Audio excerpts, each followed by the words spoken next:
Hello दोस्तों, नमस्कार। एक बार फिर से स्वागत है आपको इस नए वीडियो में। और आज का जो हमारा विषय है वो हम आपको पहले ही बता देते हैं, क्योंकि आप सभी लोगों के अंदर बेताबी भी होती है और कहीं ना कहीं आपका मन भी करता है कि हमें सारी चीज़ पहले ही पता चल जाए। तो दोस्तों, अगर आपने भी कुछ इस प्रकार से अपना फॉर्म भरवाया हुआ है और आपके फॉर्म में कुछ ऐसा स्टेटस आ गया है जो कि है land detail not uploaded, please upload and detail for PM Kisan portal under updation self register corner. जी हाँ दोस्तों, अगर हम बात करें आज इनके स्टेटस की, तो कुछ ऐसा स्टेटस यहाँ पे दिखाई देता है, जिसके बाद आप यहाँ पे देख पा रहे हो कि इनका जो स्टेटस है कुछ ऐसा यहाँ पे दिखाई देता है जो कि लैंड डिटेल नॉट अपलोडेड का है। तो दोस्तों आइए आज आपको कंप्लीट जानकारी बताने वाले हैं इस वीडियो के अंदर, और आपको वो सारी जानकारियाँ बताएंगे। परंतु उससे पहले अगर आपने अभी तक हमारे चैनल को सब्सक्राइब नहीं किया है और वीडियो को लाइक नहीं किया है तो प्लीज़ इसे शेयर कर दीजिएगा। पर उससे पहले अगर आपने हमारे चैनल को सब्सक्राइब नहीं किया तो इसे सब्सक्राइब कर दिए। तो चलिए आइए शुरू करते हैं अपने वीडियो को, और आपको आज बताते हैं कि अगर आपने भी कुछ ऐसा फॉर्म भरा हुआ है और उसको भरने के बाद में आपके सामने कुछ ऐसी डिटेल आ रही हैं, तो फिर कैसे इसे सही करेंगे दोस्तों। तो चलिए आइए शुरू करते हैं अपने वीडियो को।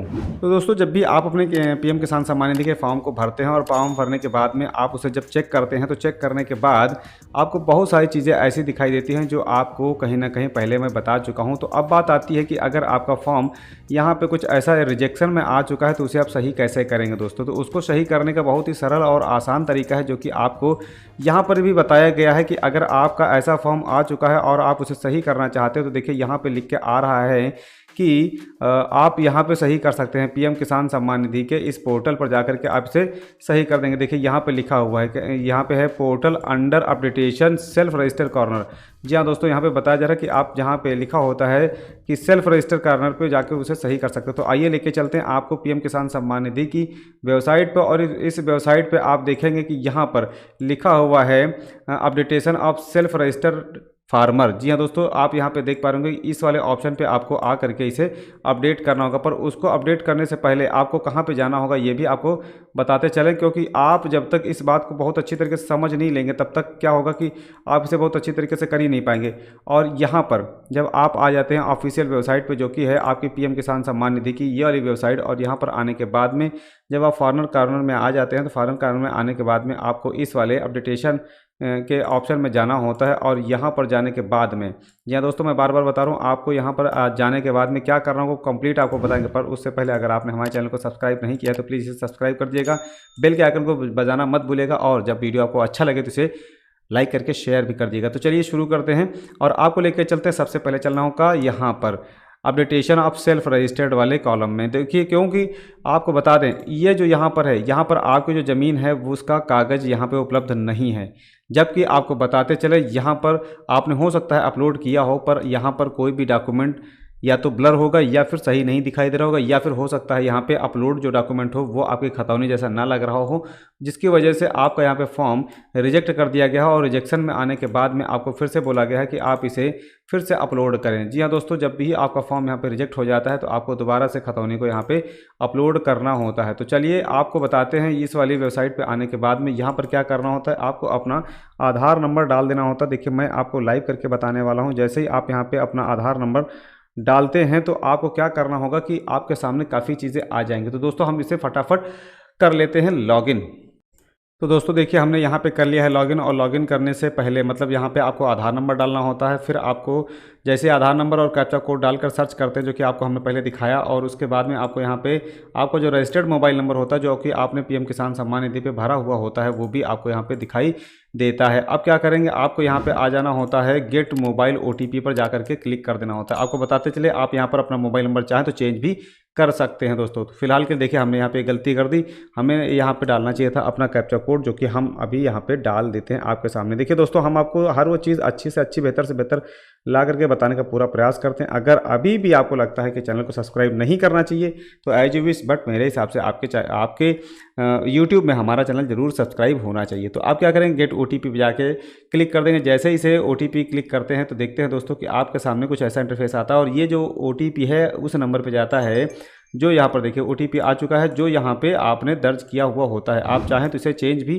कर सकते हैं, क्योंकि यहाँ पर इस नंबर को चेंज करने का ऑप्शन आपको यहाँ पे दिखाई देता है। आप क्या करेंगे, यहाँ पर देखिए OTP हमारा पहुँच जा चुका है मोबाइल पे, और उस OTP को अब डाल देंगे हम इस वाले खाने में। तो दोस्तों आइए हम डालते हैं इस जगह पे OTP, और OTP जो आ चुका है वो हम यहाँ पे डालेंगे। पर उससे पहले आपको ये भी बता दें कि जितनी बार आप OTP डालेंगे उतनी बार आपको, या कुछ भी करेंगे तो आपको यहाँ पर कैप्चा कोड फिर से फिल करना होगा।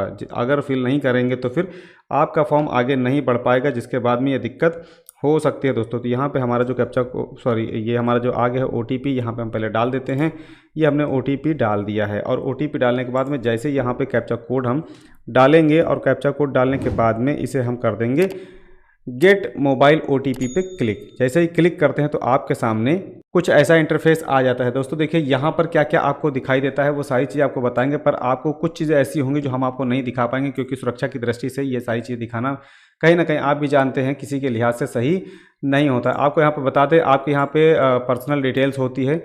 आपका यहाँ पे स्टेट से लेकर के आपका डिस्ट्रिक्ट, सब डिस्ट्रिक्ट, ब्लॉक और विलेज, ये सारी चीज़ें यहाँ पे आपको फिल करनी होंगी। सारी चीज़ें आपको फिल कर लेनी होती है, क्योंकि यहाँ पर जब तक आप फिल नहीं करेंगे तो आपकी सारी चीज़ें यहाँ पे फिल नहीं मानी जाएंगी। फिर यहाँ पे फार्मर का नाम होता है, उनका जेंडर होता है, उसे फिल कर लेना है। अगर कुछ भी मिसमैच हो रहा है तो कैटेगरी में आपको जाति का विवरण यहाँ पे देना होता है। SC हैं, ST हैं, जर्नल हैं, जो भी यहाँ पे। साथ ही साथ यहाँ पे फार्मर टाइप जो स्मॉल, अगर 1 से 2 हेक्टेयर ज़मीन है तो आप स्मॉल में आते हैं, अगर इससे ऊपर है तो आपको वो देना होगा, अदर में जाके देना होगा। सेलेक्ट ID, आधार ऑलरेडी यहाँ पे होता है सेलेक्ट, और इसके बाद में टाइप ऑफ आइडेंटिटी प्रूफ यहाँ पे सिर्फ और सिर्फ आधार ही लेता है, इसके अलावा और भी कोई कागज़ नहीं लेता है। साथ ही साथ आपका यहाँ पे आधार नंबर भी शो करता है। इसके अलावा जो आपने मोबाइल नंबर रजिस्टर किया है वो भी यहाँ पे दिखाई देता है, और यहाँ पर आपका एड्रेस पूरा कंफर्म दिखाई देता है। इस प्रकार से आपका जो फॉर्म है वो पूरा दिखाई देता है दोस्तों। और यहाँ पर आप देख पाएंगे कि जब तक के लिए आपका फॉर्म यहाँ पे जो चीज़ें अपडेट नहीं हुई हैं तब तक के लिए आपका फॉर्म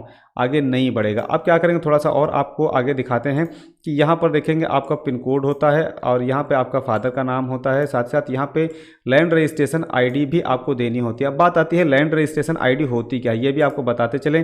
देखिए आपकी जो इंतखाब होती है, आपको यहाँ पर हम दिखाते चलें, जो आपकी इंतखाब होती है उस इंतखाब के हिसाब से यहाँ पर आप देखेंगे जो खाता संख्या होता है, इसके माध्यम से आप अपनी लैंड रजिस्ट्रेशन ID निकाल सकते हैं। अगर लैंड रजिस्ट्रेशन ID नहीं जानकारी है आपको कैसे निकालेंगे, तो उसके लिए हमने पर्टिकुलर वीडियो बना रखा हुआ है, आप वहाँ पर जाकर के भी उसे सीख सकते हैं कि लैंड रजिस्ट्रेशन ID कैसे निकालते हैं। लैंड रजिस्ट्रेशन ID आप जब तक नहीं डालेंगे तब तक आपका फॉर्म मान्य नहीं किया जा सकता है, और इसे डिलीट या फिर से आपको अपडेट करने के लिए रिजेक्ट किया जा सकता है।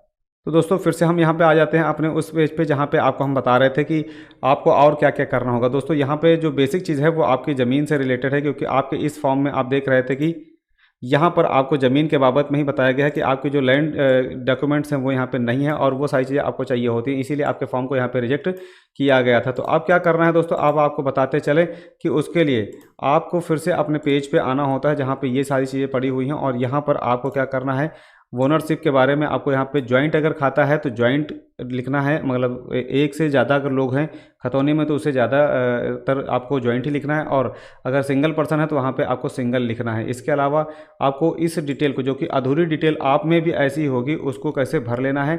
आप नीचे आएंगे, यहाँ पे खाता संख्या डाल देना है, यहाँ पे आपको खसरा संख्या डाल देना है, यहाँ पे एरिया डाल देना है, और साथ साथ आपको बताते चले और क्या क्या डालना होता है।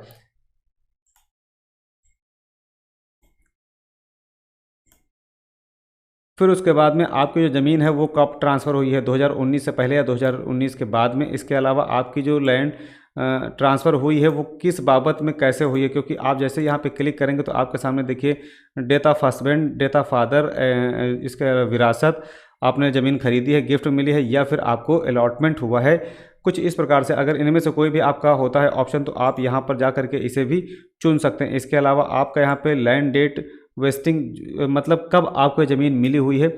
इसके अलावा आपको किस प्रकार से आपको वो सारी चीज़ें देनी होती है जो यहाँ पे देखिए दर्शा रहा होता है। अब क्या करना होगा, आपको ये सारी चीज़ें यहाँ पे सब कुछ फिल करने के बाद में आप नीचे आ जाएंगे, और यहाँ पर आपको अपने डॉक्यूमेंट, सपोर्टिंग डॉक्यूमेंट जो होगा उसे यहाँ पे अपलोड करना होगा। आपको बताते चले यहाँ पे जो सपोर्टिंग डॉक्यूमेंट है वो 100 KB से अधिक नहीं होना चाहिए। साथ साथ आप इसे कैसे यहाँ पे अपलोड कर पाएंगे वो हमने आपको ऑलरेडी बता रखा हुआ है कि कैसे 100 KB का आप डॉक्यूमेंट बनाएंगे और उसे यहाँ पे अपलोड कर देंगे। जब भी आप इसे अपलोड कर देंगे तो आपका जो ये जो फॉर्म है जो कि पीएम किसान सम्मान निधि में आपने भरा था, ये फॉर्म आपका फिर से ये फॉर्म आपका चला जाएगा डिस्ट्रिक्ट लेवल पर, सब डिस्ट्रिक्ट लेवल पर, और यहाँ से सब ये जो रीज़न है ये भी हट जाएगा। मतलब पुनः ये नए स्तर से आपका फॉर्म पहुँच जाएगा। और एक काम कीजिएगा, जब भी आपका फॉर्म ऐसा हो जाए तो यहाँ पे एक फ़ीस कटती है, छोटी सी फीस कटती है पीएम किसान सम्मान निधि की, सीएससी के माध्यम से ये ज़रूर कटवा दीजिएगा। अगर ये आपको नहीं मालूम है तो आप हमें कमेंट कीजिएगा या फिर आप हमारे व्हाट्सएप के थ्रू हमसे इस बात में बात कीजिएगा, तो हम आपकी पूरी मदद कर पाएंगे दोस्तों। तो आई होप आपको काफ़ी कंप्लीट जानकारी हमने दे दी। अगर अभी भी आपका कोई सवाल है तो ज़रूर आप हमें कमेंट करें या फिर आप हमें व्हाट्सएप पर अपने सवाल को भेज सकते हैं। थैंक यू सो मच, मिलते हैं आपको अगले वीडियो में, तब तक के लिए नमस्कार। साथ साथ अपना ख्याल रखिएगा। आप देख रहे थे आपका अपना यूट्यूब चैनल गाँव का चौराहा।